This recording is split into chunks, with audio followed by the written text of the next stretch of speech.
সমুদ্রের গভীরে যেখানে বেশিরভাগ মানুষ খোঁজেন রঙিন মাছ আর প্রবালের সৌন্দর্য, সেখানে এই কিশোরী খুঁজে বেড়ায় প্লাস্টিকের আবর্জনা ও পরিত্যক্ত মাছ ধরার জাল।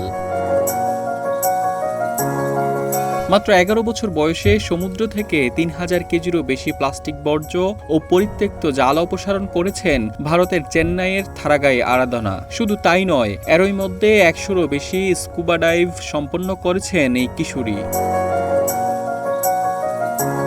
সমুদ্র সংরক্ষণে অসাধারণ ভূমিকা রেখে পরিচিতি পেয়েছেন ওশানস লিটল গার্ল নামে।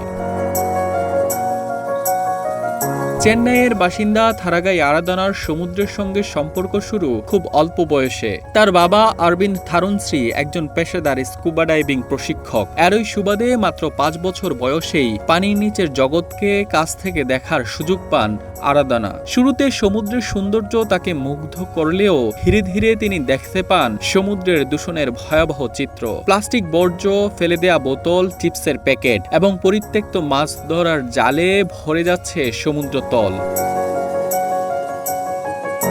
হঠাৎ একদিন একটি ডুগং বা সিকাওয়ের মৃত্যুর ঘটনা আরাধনাকে তীব্রভাবে নাড়া দেয়। পরিত্যক্ত মাছ ধরার জালে আটকে প্রাণ হারানো এই সামুদ্রিক স্তন্যপায়ী প্রাণীকে দেখার পর থেকেই তিনি সমুদ্র রক্ষার বিষয়ে আরো সচেতন হয়ে ওঠেন।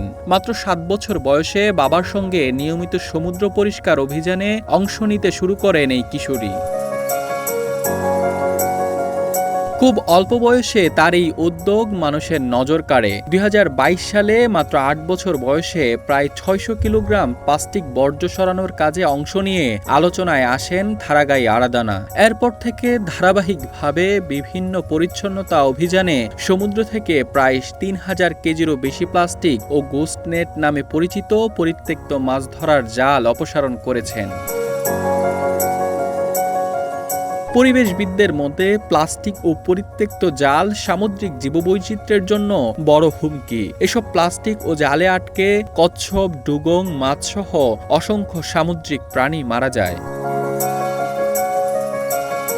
সমুদ্র সংরক্ষণের বার্তা ছড়িয়ে দিতেও সক্রিয় এই কিশোরী। বিভিন্ন শিক্ষা প্রতিষ্ঠান ও সচেতনতামূলক অনুষ্ঠানে অংশ নিয়ে প্লাস্টিক দূষণের ক্ষতিকর প্রভাব সম্পর্কে মানুষকে সচেতন করছেন তিনি। ২০২৫ সালে প্লাস্টিক দূষণ সম্পর্কে সচেতনতা বাড়াতে রামেশ্বরমে প্রথাগত পোশাক পরে পানির ২০ ফুট গভীরে ভারতের ঐতিহ্যবাহী ভরতনাট্যম নৃত্য পরিবেশন করেন আরাধনা। এছাড়াও সমুদ্র বাঁচানোর বার্তা বিশ্বমঞ্চে পৌঁছে দিতে শ্রীলঙ্কা ও ভারতের মধ্যবর্তী প্রণালীতে ৩২ কিলোমিটার দীর্ঘ পথ সাঁতার কেটে পার হন খুদে এই স্কুবা ডাইভার।